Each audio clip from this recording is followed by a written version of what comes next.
நீதிமன்ற தீர்ப்பை அமல்படுத்தாத வருவாய்த்துறையினரை கண்டித்து பொதுமக்கள் ரேஷன் கார்டை வட்டாட்சியர் அலுவலகத்தில் ஒப்படைத்து போராட்டத்தில் ஈடுபட்டதால் பரபரப்பு ஏற்பட்டது. நாமக்கல் மாவட்டம் திருச்செங்கோடு அருகே இலுப்பூர் அடுத்த மாரப்பம்பாளையம் பெரங்காடு பகுதி மக்கள் பயன்படுத்தி வந்த பாதையை தனிநபர் ஒருவர் ஆக்கிரமித்துள்ளதாக கூறப்படுகிறது. இது தொடர்பான வழக்கில் அனைவரும் பொதுப்பாதையில் செல்லலாம் என நீதிமன்றம் உத்தரவிட்டது.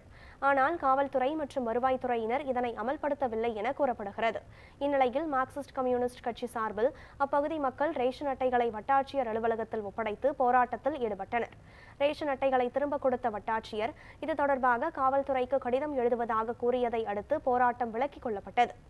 எங்களுக்கு வழி இல்லை, தடம் போகிறதுக்கு எதுக்கு நல்லது கெட்டதுக்கு எதுக்கும் போகிறதுக்கு வழி இல்லாத எங்களை தடுக்க வச்சுக்கிட்டு இருக்கிறாங்க. ஒரு டிராக்டர் வண்டி வர்றதுக்கு இல்லை, ஒரு கேஸ் வண்டி வர்றதுக்கு இல்லை, நாங்கள் டூ வீலரில் போகிறதுக்கு இல்லை, ஒரு ஆபத்தான சூழ்நிலையில் எங்களுக்கு ஒரு ஆம்னி வண்டி கூட உள்ள வர்றதுக்கு இல்லை. காலையில் எழுந்திரிச்சு போனோம்னா கண்டபடி வாயில் வந்தபடி கேட்குறாங்க. ஒரு சைக்கிளில் கூட குழந்தைக்கு பள்ளிக்கூடம் போகிறதுக்கு வழி இல்லாத எங்களை நிறுத்தி வச்சுக்கிட்டு இருக்கிறாங்க. இதுக்கு எங்களுக்கு என்ன வழின்னா தெரிய மாட்டேங்குது. இந்த தாலுக்கா ஆஃபீஸுக்கு வந்தால் இவங்க வந்து காசுல்தார் அம்மா வந்து காரடை கொடுக்க சொல்லி வாங்கி வச்சுக்கிட்டாங்க.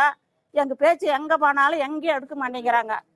எலச்சிப்பாளையம் போனாலும் அங்கே எடுக்க மாட்டேங்கிறாங்க, நாமக்கல் போனாலும் எடுக்க மாட்டேங்கிறாங்க, திருச்செங்கோடு வந்தாலும் எங்களை எடுக்க மாட்டேங்கிறாங்க. ஒதுக்கி தான் ஓரங்கட்டி தான் விட்றாங்களா வழியே. உங்களுக்கு என்ன பிரச்சனைன்னு எங்களை கேட்டு தீர்வு சொல்ல மாட்டேங்கிறாங்க.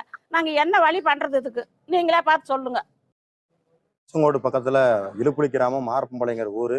ஒரு 12 விவசாய குடும்பங்கள் இருக்கிறாங்க. 12 விவசாய குடும்பங்கள் போவதற்கு தனியாக ஒரு நபர் அவர் வந்து அவர் வீட்டு முன்னாடி பொதுப்பாதையில் வந்து கல்லை கொட்டி மண்ணை கொட்டி அடைச்சி வச்சிருந்தாரு. இது சம்பந்தமாக நீதிமன்றத்துக்கு வந்து வழக்கு என்பது நடந்துட்டு இருந்தது. கடந்த 19/2/2025 அன்று ஒரு தீர்ப்பு என்பது கொடுத்துருக்காங்க. இறுதி தீர்ப்பு வரும் வரை இந்த பகுதி 12 விவசாயிகளும் அதில் போலாம் வரலாம் என்கின்ற தீர்ப்பு என்பது கொடுத்துருக்காங்க. இந்த தீர்ப்பை அமுல்படுத்தணும்னு சொல்லி மாவட்ட ஆட்சியருக்கு மனு கொடுத்தோம், திருச்செங்கோடு வட்டாட்சியருக்கு, அதே மாதிரி வருவாய் கோட்டாட்சியருக்கு, மக்களை தேடி முதல்வர் திட்டம் அதுலேயும் மனு கொடுத்தோம், எல்லா இடத்துலையும் மனு கொடுத்தோம். ஆனால் நீதிமன்ற தீர்ப்பை வந்து இன்னைக்கு வரைக்கும் அமுல்படுத்தாமல் இருக்காங்க.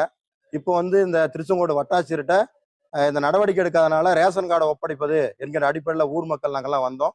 ஆனால் தாசில்தார் பார்த்தா அதுக்கு நடவடிக்கை எடுக்காம ரேஷன் கார்டை கொடுக்குறோன்னா கொடுத்துருப்பாங்க என்று சொல்லி ஜனங்களுடைய கோரிக்கைகளை செவிசாய்க்காமல் அவர் ஒரு தனிநபருக்கு ஆதரவாக செயல்படக்கூடிய சூழ்நிலை என்பது ஏற்பட்டிருக்கிறது. ஆகவே நீதிமன்ற தீர்ப்பை அமுல்படுத்த வேண்டும் என்று சொல்லி இந்த பகுதி மக்கள் அடுத்தடுத்து போராட்டத்தை தொடர்ந்து நடத்துவோம்.